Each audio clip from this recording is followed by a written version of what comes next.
Sustainability, if the audience loves it, can you make more of it? We touched on this a little bit earlier, but worth teasing out as an individual fundamental. This is one that often comes about a lot more with traditional filmmakers that make really high quality content, who make hero content that costs more and takes longer to make and makes scripted content rather than really lo-fi stuff. You get this really amazing content that you produce and put it out, and then you have a lull period where you need to go away and find the money to produce some more stuff and then produce it. And I guess the issue with that is, you have subscribers that you've built up with that original release of content, and then you go dormant on your channel and you lose that share of mind. What shows up in someone's home feed on YouTube tends to be stuff they've seen more recently. So, as you're thinking about what content to upload on YouTube, it pays to think about, how can I maintain a consistent upload schedule? Fine Brothers, we spoke about them a moment ago. They have a bit of a mantra. They say if we can't shoot at least 3 episodes in one day, we move on to the next idea. This is, of course, block shooting. It's about getting more mileage out of your content. And I'd encourage everyone to think about that. But also, understand that YouTube doesn't necessarily just reward high quality content. It's about the relationship you have with the audience. It's about the consistency with which you upload. People come to YouTube often because they want to see what goes on behind the scenes in addition to just the polished stuff. So, I guess I would encourage you to think about not being too afraid of, making behind the scenes stuff and demonstrating a bit more authenticity and shooting from the hip and making some more lo-fi stuff that doesn't cost as much or take as long to produce to accompany that hero content. Discoverability. Will the content get found through search or related videos? YouTube is the second largest search engine in the world, only behind Google. It's really all about getting your videos to take advantage of that fact. Broadly speaking, there are 2 main ways to be discovered. It's about tapping into what's trending or tapping into things that are evergreen. Examples of things that are trending, as I mentioned before, when we talked about shareability, recently it might have been Wimbledon, but you can think of things that are in the zeitgeist of pop, of culture presently. Evergreen, a lot of how-to content tends to be considered evergreen, and some pop cultural icons like Batman and Superman that just never seem to kind of go away. So the key advice here is, as you're thinking about your video ideas, first and foremost, you should make something that is, you believe in and that you think is great content. However, once you've passed that test, is there a way for you to also incorporate things that are trending or things that are evergreen? The benefit of that is that you're riding the wave of search traffic associated with those terms. Is there a way for you to use keywords that are more searched for than others? And there are a lot of tools out there there are a few tools out there that help you to do that. I'm not sure if anyone's ever heard of Google Trends. It's an amazing free tool that allows you to look at what is the level of popularity, search popularity of one term versus the next.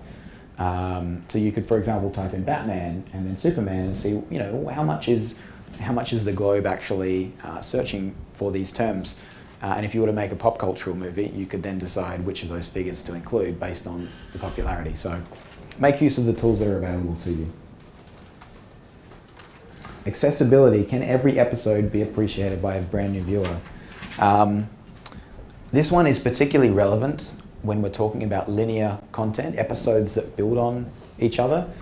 I'm not sure if you've ever had that experience where say you're watching Game of Thrones, right, and you're in season 5, episode 4, and you introduce your friend to it, and they sit down, they've never seen it before, and they're like, man, I just don't get this, I don't know what's going on, I don't know what's at stake, this isn't as good as everyone says it is. And you're like, no, it's amazing, but you just need to understand who the characters are and what's happening, and that same principle is true of your content when it's linear. Every episode needs to be appreciated by a brand new viewer. There are a number of tools you can use to help with that. For example, you can use info cards, which are things that allow audiences to click through to the first episode of a series, or you could put a montage at the start of the episode.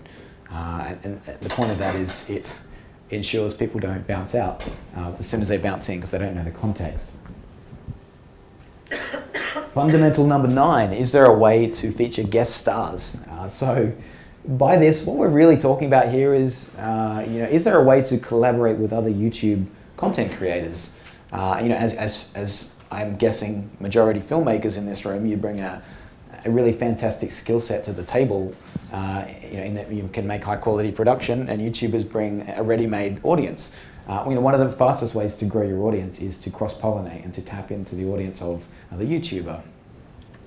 I think it's also worth saying that the audiences, the subscribers of another YouTuber, they tend to be the more valuable viewers on YouTube. They watch more YouTube, they know how to comment, they know how to subscribe, they know how to use the platform, they watch the content earlier. Those are the ones that get your content seen during that initial sensitive period. So if you're able to share and get access to some of their subscriber base, it's more valuable than a typical transient viewer. So as you're thinking about, who can I collaborate with to tap into their audience, I think it's quite common to think about, who has the largest audience, and then I'm going to have the most amount of reach. But it more often makes sense for you to think about folks that have a similar tone of voice and have a similar audience profile, similar demographics. So, I would encourage you to think about reaching out to creators or collaborating with creators that have a similar sized audience and have a similar brand.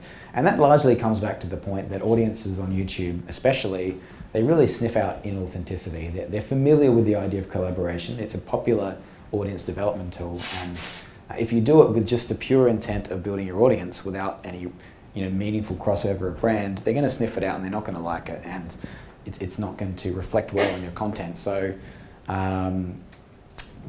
definitely have a think about brand alignment. Black Box TV did a fantastic job of that. They utilized each of these popular YouTubers. It's a horror series in their content, and have done incredibly well as a result of that. And the final fundamental is this idea coming from a genuine place of passion? I don't think that'll be an issue for the majority of people in this room. I'm sure that everyone is passionate about their content.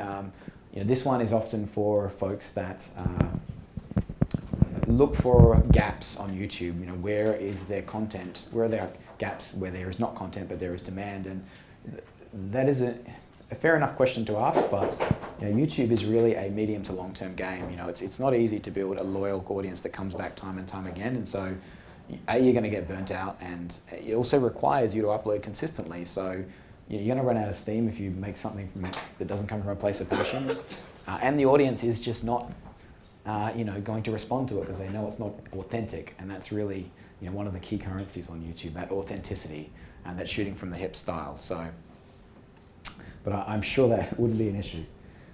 So again, here are the 10 fundamentals. I'll run through them again quickly just because I find repetition helps me remember stuff. Shareability, so why specifically are people going to share your videos? Are they going to be relatable? Are they going to be topical? Are they going to be valuable or otherwise?